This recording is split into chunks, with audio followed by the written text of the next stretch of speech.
Hello friends, welcome to Pharma Sapiens. This is Ashish Pathak here with new video on NMR spectroscopy, and here we will talk about how can we understand basic principle of NMR spectroscopy in a very effortless way.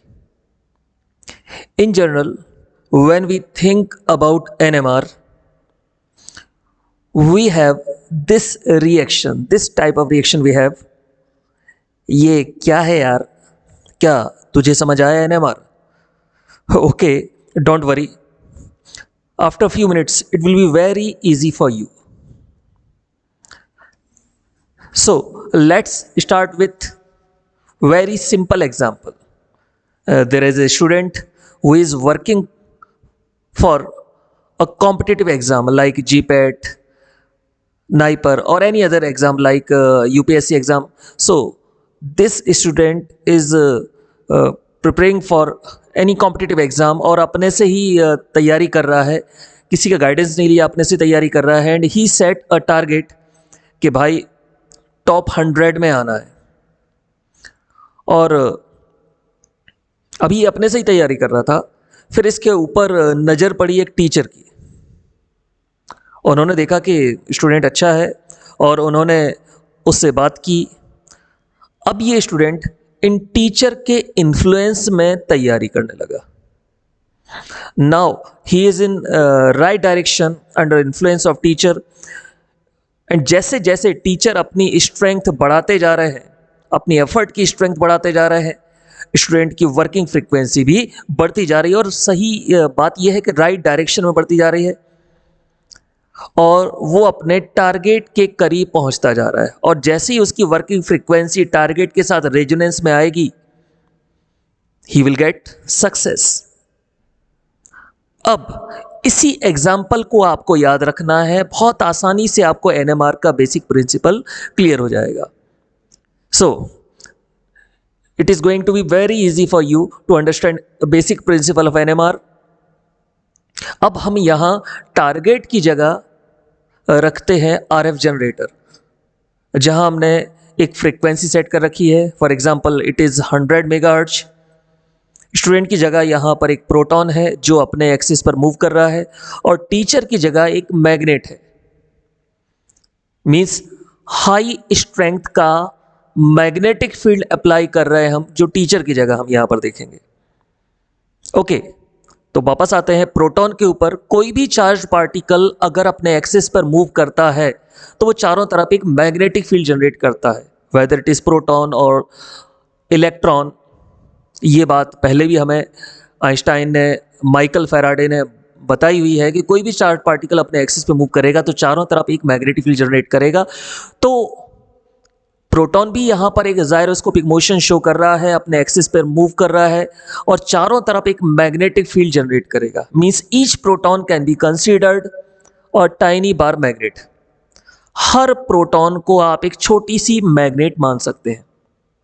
तो proton अपने आप से अपने axis पर move कर रहा है. Okay,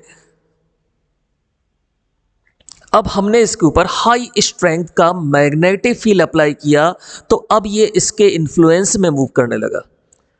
जब ये अपने आप से मूव कर रहा था and it was because of its intrinsic momentum, लेकिन जब ये अप्लाइड मैग्नेटिक फील्ड के इन्फ्लुएंस में मूव करेगा, it will be called precision. जब ये अपने आप से मूव कर रहा था तो क्या बोल रहे थे हम इसको? इंट्रिंसिक मोमेंटम बोल रहे थे. लेकिन जब ये अप्लाइड मैग्नेटिक फील्ड के इन्फ्लुएंस में मूव करने लगा तो हम इसे बोलेंगे प्रेसेशन और इसकी फ्रीक्वेंसी को हम बोलेंगे precessional frequency. Okay, so this is very clear कि जैसे जैसे हम अप्लाइड मैग्नेटिक फील्ड की स्ट्रेंथ बढ़ाते जाएंगे, प्रेसेशनल फ्रीक्वेंसी भी बढ़ती जाएगी. For example it is 40 megahertz. जो आपने 1 टेस्ला के आसपास मैग्नेटिक फील्ड अप्लाई किया, अब आप मैग्नेटिक फील्ड की स्ट्रेंथ बढ़ाते जा रहे हैं 1.1, 1.2 समथिंग. केवल एक एग्जांपल ले रहे हैं हम यहां पे.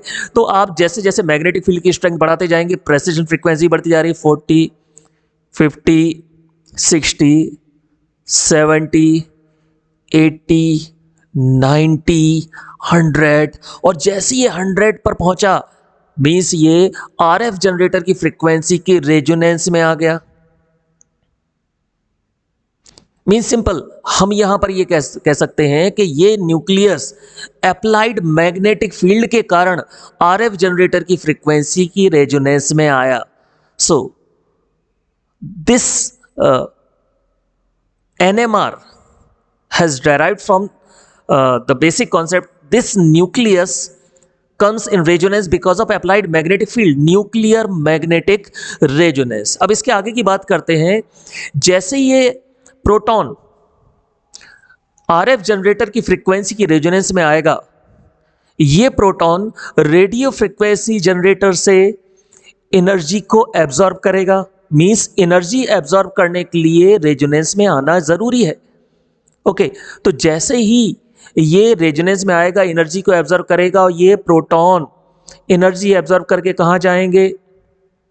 एक्साइटेड स्टेट में। और ये एक्साइटेड स्टेट में जा रहा है। अब ये ज्यादा समय तक एक्साइटेड स्टेट में तो रहेगा नहीं, ये वापस ग्राउंड स्टेट में आने की कोशिश करेगा। तो थोड़े समय बाद ये ग्राउंड स्टेट में आएगा, और जब ये ग्राउंड स्टेट में आएगा तो जिस एनर्जी को एब्जॉर्ब किया था उस एनर्जी को ये क्या करेगा? रिलीज करेगा, एमिट करेगा।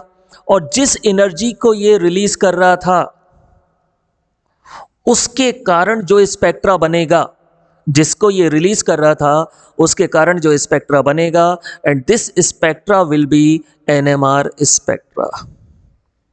तो जब ये वापस ग्राउंड स्टेट में आएगा और ग्राउंड स्टेट में आते समय जो ये स्पेक्ट्रा बनाएगा, जो एनर्जी रिलीज करेगा उसके कारण जो स्पेक्ट्रा बनेगा, it will be NMR spectra. So this is very simple. And according to different chemical environment, अब केमिकल एनवायरमेंट अलग अलग हैं अगर प्रोटॉन्स के, तो some proton will be deshielded, some proton will be shielded. तो जो डीशील्डेड प्रोटॉन है वो जल्दी रेजोनेंस में आएंगे, और जो शील्डेड प्रोटॉन है वो देर से रेजोनेंस में आएंगे। शील्डेड प्रोटॉन देर से रेजोनेंस में आएंगे, डीशील्डेड प्रोटॉन जल्दी रेजोनेंस में आएंगे, और इस कारण यहां पर अलग अलग सिग्नल देखने को मिलेंगे। डीशील्डेड जो प्रोटॉन्स हैं वो जल्दी रेजोनेंस में आ जाएंगे क्योंकि अप्लाइड मैग्नेटिक फील्ड का उनके ऊपर ज्यादा इफेक्ट पड़ेगा। शील्डेड प्रोटॉन देर से रेजोनेंस में आएंगे, and because of this we will have different type of signals. कुछ प्रोटॉन्स एक स्ट्रक्चर में शील्डेड हो सकते हैं, कुछ डीशील्डेड हो सकते हैं according to their chemical environment, और यहाँ पर जो स्पेक्ट्रा बनेगा वो अलग अलग सिग्नल इसलिए आ रहे हैं because of shielding and deshielding. Okay, so this is basic principle of NMR। और भी कई सारे इंपॉर्टेंट कॉन्सेप्ट हैं NMR में, जैसे कपलिंग है, डीकपलिंग के जो मेथड्स है कपलिंग के बारे में, या कार्पलस रिलेशनशिप है, बहुत सारी चीज़ें हैं जिनको हम अपकमिंग वीडियोस में देख सकते हैं। अगर आपको भी एनालिसिस के किसी कॉन्सेप्ट को समझने में प्रॉब्लम हो रही हो तो आप कमेंट करके बता सकते हैं, हम कोशिश करेंगे कि आने वाले समय में उनके ऊपर वीडियो तैयार कर सकें। फाइनली आपको यही बोलना चाहता हूं, I am having endless gratitude for all of you. Thank you guys. Dream bigger, do bigger, and for more information you can also visit our website www.pharmasapiens.com। Thank you very much.